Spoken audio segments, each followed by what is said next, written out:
সালমান খান কি তাহলে নতুন সিনেমায় কাজ করবে টম ক্রুজের মিশন ইম্পসিবলের অ্যাকশন ডিরেক্টরদের সাথে? ভাইজানের মুভির অ্যাকশন নিয়ে জানা গেল এক্সাইটিং একটা নিউজ। এদিকে পুষ্পা 2 এ মেকার্সরা কি কনফিউজড, তড়িঘড়ি করেও কি পারছে না চাপ সামলাতে? এখন কাহিনী কি সেটা জানাচ্ছি। ফাইনালি মির্জাপুর 3 এর টিজার এসে তো ফেলে দিল হইচই, কিন্তু বাজেট কত জানেন? জানাচ্ছি গসিপসে। প্রথমে আসি ভাইজানের কাছে। ভাইজানের ফ্যান্সরা তো আপসেট হয়ে গিয়েছিলেন যে বিগ বস ওটিটিতে ভাইজান থাকবে না, যদিও এর কারণ ফ্যান্সরা জানতেন। সেটা হলো সাজিদ নাদিয়াদওয়ালার সাথে সিকান্দার মুভির শুটিং এ থাকবে, যেটা ডিরেকশন দিচ্ছে আর মুরুগাদোস। এবার জানা গেল এই ফিল্মে একটা এক্সাইটিং নিউজ। মিডিয়া রিপোর্টস অনুযায়ী এই মাসের 18 তারিখ থেকে শুরু হতে যাচ্ছে এই অ্যাকশন প্যাকড মুভির শুটিং। আর শুটিংও শুরু হচ্ছে পুরো থ্রিলিং একটা সিন দিয়ে। সি লেভেল থেকে শুরু করে পুরো 33,000 ফিট উপরে শুট হবে এই অ্যাকশন সিনের, যে সিনে একটা এয়ারক্রাফটে থাকবেন সাল্লু ভাই। উফ, জাস্ট ব্যাপারটা শুনে সালমানের ফ্যান্সদের গুজবাম হওয়ার কথা। আর যারা এখনো জানেন না তাদের জন্য বলি, ভাইজানের সাথে এই ফিল্মে জুটি বাঁধতে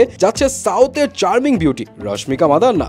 একদিকে ভাইজানের ডিয়ারিং, আরেকদিকে রশ্মিকার চার্ম, তার উপর আবার সুপার ডুপার ডিরেক্টর আর মুরুগাদোস আর প্রডিউসার সাজিদ নাদিয়াদওয়ালা। তার উপর আরেকটা গুঞ্জন শোনা যাচ্ছে যে এই ফিল্মের অ্যাকশন দৃশ্যের শুটিং এর জন্য রাখা হয়েছে টম ক্রুজের মিশন ইম্পসিবলের অ্যাকশন ডিরেক্টরদের। যদিও এখনো মেকার্সরা অফিসিয়ালি কোনো কিছু কনফার্ম করেননি, তবে এইসব কিছু যদি সত্যি হয় তাহলে কিন্তু ফাটাফাটি কিছু একটা হতে যাচ্ছে, তাতে কোনো সন্দেহ নেই। ভাইজান মনে হয় এবার ফাইনালি বক্স অফিসে কোনো একটা ধামাকা করেই ছাড়বেন।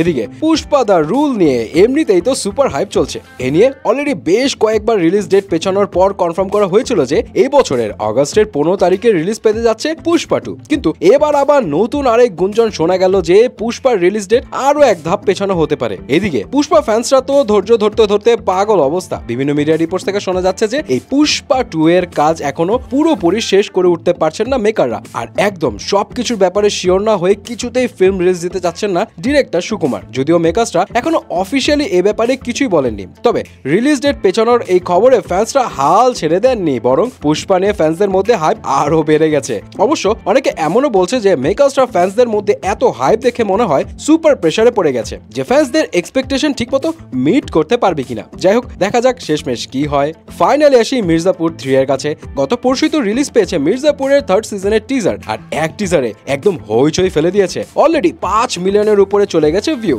অপেক্ষার পালা কিন্তু প্রায় শেষ। আসছে 5 জুলাই অ্যামাজন প্রাইমে রিলিজ পেতে যাচ্ছে মির্জাপুর 3। আর মির্জাপুর 3 এর বাজেট শুনলে কিন্তু আপনাদের অনেকেরই মাথা ঘুরে যেতে পারে। এর আগে মির্জাপুরের ফার্স্ট সিজনের বাজেট ছিল 12 কোটি রুপি। সে সময় কেউ ভাবতেই পারেনি মির্জাপুর হয়ে যাবে ওটিটির ইতিহাসের মোস্ট ওয়াচ টিভি সিরিজ। এরপর সেকেন্ড সিজনের বাজেট ছিল পুরো 60 কোটি রুপি। আর ফাইনালি থার্ড সিজন বানানো হচ্ছে পুরো 100 কোটি রুপির বাজেটে। বাপ রে বাপ, এখন শুধু 5 জুলাইয়ের অপেক্ষা।